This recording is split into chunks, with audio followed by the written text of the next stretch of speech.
know, maybe that wasn't really fair to my friend Kathleen a second ago from Aladdin Capital to make her boil down what's going to happen the rest of the 11 months and X number of weeks in 2010 into one word. But she chose optimism. She said if I gave her an extra word, she would have said cautious optimism. Anyway, if things are better, if we're going to build on the recovery that we prospered and enjoyed from in 2009, hopefully we're going to end up a little bit ahead. So what do you do with that very, very hard-earned money that you earn with your blood, your sweat, and your tears? Joining us on the show is my friend Emma Matthew, Asia-Pac CEO of leading concierge service, Quintessentially. Emma, Happy New Year. It's good to see you. Happy New Year to you too. Happy New Year. Thank you for having me. How is this year looking for you, your clients, your prospective clients, especially when pitched against what we saw last year?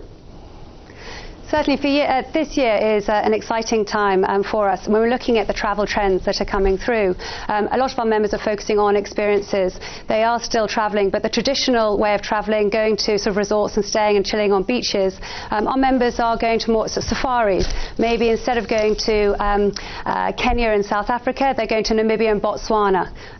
Maybe even wine tasting tours in south of France as well are proving to be popular. Well, so somebody said, okay, enough of this toughness and the self-imposed austerity. I'm going to really live, and you only live once, and I got to see the world I live in before I kick the bucket. What's this new adventurism which is taking foot? Certainly, I think so. The adventures, we're seeing a lot more sort of unique destinations come up to the forefront. I mean, I myself travelled in Papua New Guinea last year. We've also seen a number of members actually going sort of whale shark diving on the west coast of Australia in Ningbalu. Maybe they're going to actually experience the Samarit snow polo as well. So there is certainly sort of an adventure tourism coming through. People are wanting to connect with these unique destinations and certainly wanting to connect with the local culture and people as well. How does Asia fit into all of this? You mentioned Papua New Guinea, of which of course is down there in the southern hemisphere, but African tiger and lion safaris, Latin America, Western Australia. So I guess Asia-Pac, does it figure more this round than it might have in the past? No, absolutely, and certainly we've seen some specialised tours in Western China in particular, going into those remote places that you wouldn't otherwise so get access to, which I think is really interesting. Okay. What about where to dine?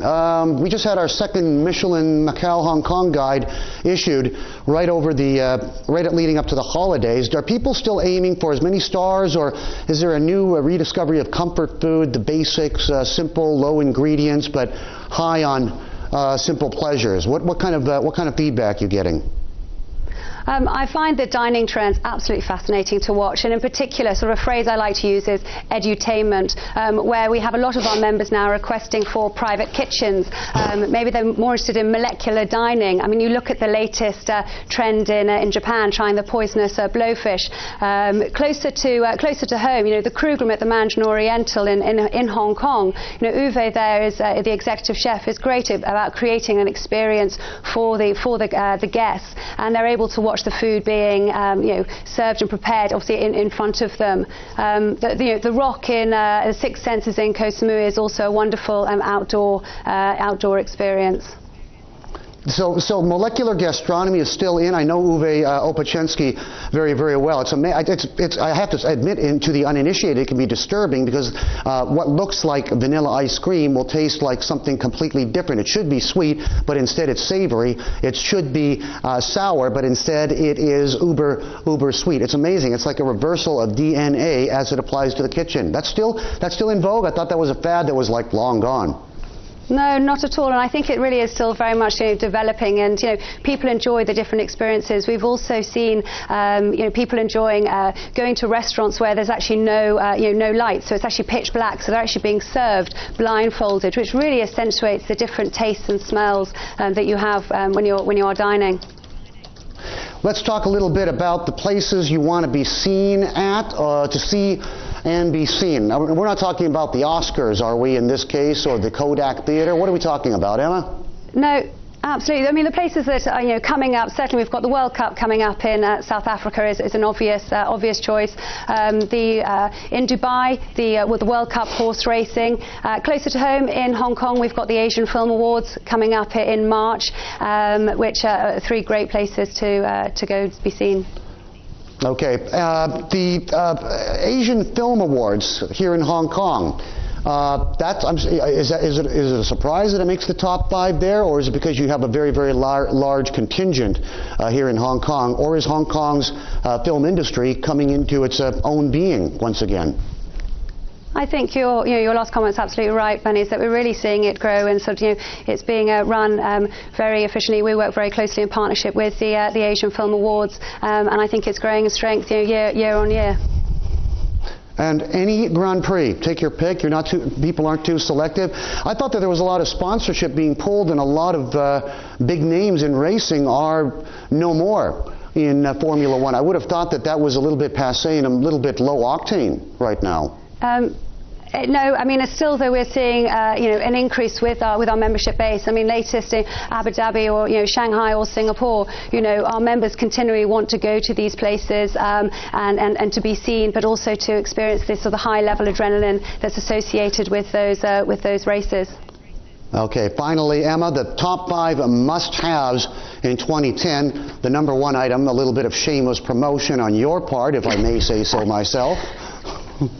I love it. Well, obviously, quintessentially membership to allow you to have your trusted best friend as you travel around the world. But also the recommendations that for the BO Vision 10, the latest 40-inch flat screen TV, I would have thought it's a must-have. For the women out there, the Anya Hindmarsh, the new bespoke line is absolutely stunning range of handbags. And certainly for people who are wanting those out-of-the-world experiences, then I think a treasured seat on the Virgin Galactica flight is an absolute must-have too. That's a very expensive $250,000 US, 6 minutes in weightlessness or something. But I guess unless you become a NASA scientist or a cosmonaut, that's about the only way you're ever going to do it, right? I would assume so. Emma, you have a great year. If we don't talk, I'm sure we'll talk before that. Emma Matthew, Asia Pacific CEO. Thank you very much. Quintessentially. Thanks for being on the show. Thanks to all of you for watching. This is AC. Keep tuned right here.